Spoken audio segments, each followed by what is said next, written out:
Ever wanted to be a wizard but Hogwarts lost your acceptance letter? Well, don't worry because Mages of Mystralia lets you craft your own spells, fight mystical creatures, and even set things on fire in the process. Let's dive into this free game of the week and see if it's a hidden gem or if it's another flop that is free for a reason. Alright, so what's the story here? You play as Zia, a young mage who wakes up one day and oops, accidentally burns down part of her village. Classic, oh no, I just got my powers moment. But in this kingdom, magic isn't just frowned upon, it's straight up illegal. So instead of getting a cool mentor like Gandalf or Dumbledore, she gets kicked out of her town. Forced into exile, Zia stumbles upon other mages in hiding who train her to control her power, but surprise, the kingdom is in danger from an ancient evil, and guess who saves the day? That's right, the newbie who just learned how to cast a fireball. Along the way, you'll uncover the dark history behind the kingdom's fear of magic, battle ancient enemies, and maybe, just maybe, prove that magic isn't just for villains and people with cool beards. Alright, let's talk about the real star of this game, the spellcrafting system. And let me tell you, it's not just press button, do magic. This game lets you build your own spells by combining different runes. Think of it sort of like a fantasy version of programming, but way more fun and with fewer debugging errors. You can modify spells to make them bounce off walls, follow enemies, explode on impact, or even trigger chain reactions. Want a homing fireball that splits into lightning bolts? Go for it. Want an ice spell that leaves a trail of flames? Sounds impossible, but you can actually make it happen. It's one of those systems where the more you experiment, the crazier things get. You start with simple spells, and by the end of the game, you're basically rewriting the laws of physics just for fun.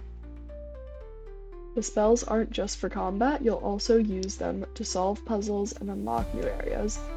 This is where the game really shines, because instead of just pushing boxes or flipping switches, you're actually using your spells in a creative way to interact with the environment. You might have to redirect fireballs through tight corners, freeze water to create bridges, or chain different elements together to trigger mechanisms.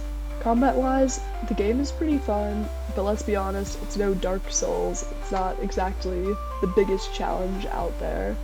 Enemies aren't super complex, and once you figure out some more OP spell combos, you can pretty much wipe the floor with anything that moves. Still, it's satisfying to land a well-crafted spell, and bosses do provide some solid challenges. Visually, the game has a bright, colorful, almost storybook-like art style. It's simple, but it still works. The environment feels distinct. The art style definitely dates the game a little bit. It looks very 2017, but that's not necessarily bad. The setting of the game really adds to that storybook sort of style. There's lush forests, ancient ruins, cliff sides, just an overall nice variety of locations to explore. It's not really an open world game, but it does have a lot of unique locations. Alright, a few pros and cons now. First, what's great about Mages of Mystralia? I've mentioned it a few times already, but the spell crafting system really is great. It's deep, rewarding, and super fun to experiment with. The puzzles are also really well designed. You have to actually think to solve them instead of just pressing buttons until something works like some other games. I will say it took me a little bit longer than I would like to admit to solve some of these, but it was rewarding, so that counts for something. The story and world building are also really good.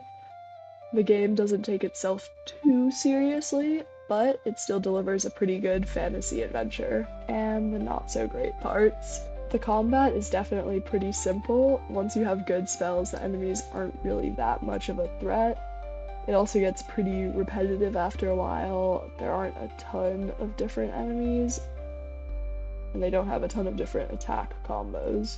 It also sort of feels like some of the areas are kind of just liminal spaces and you don't really do much with them except for really pass through, which is fine, but it would have been nice to have a little bit more hidden parts or maybe a little bit more secrets, since it is kind of supposed to be a little bit of a mystery game.